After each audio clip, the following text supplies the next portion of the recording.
Genuflect is a verb that means to kneel, or bend one knee to the ground, typically as a gesture of respect, reverence, or worship. It can also be used figuratively to describe showing excessive deference or servility.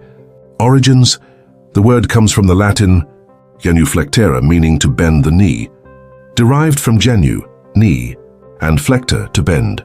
It entered English in the early 17th century, with its religious connotation intact.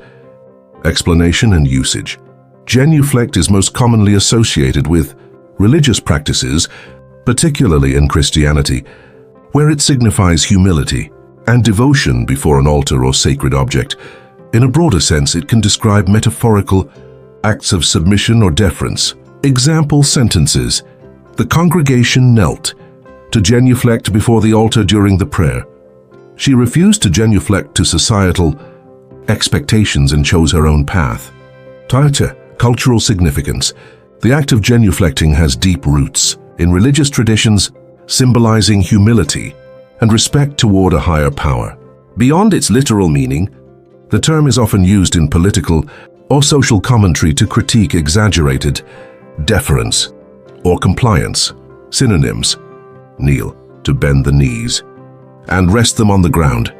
Bow, to incline the body forward as a sign of respect. Prostrate, to lay oneself flat in submission or reverence.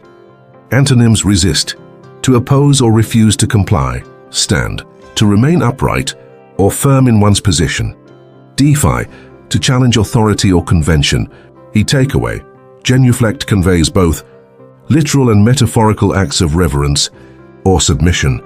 It is deeply tied to religious rituals, while also serving as a powerful metaphor for deference or compliance in social and political contexts. Subscribe.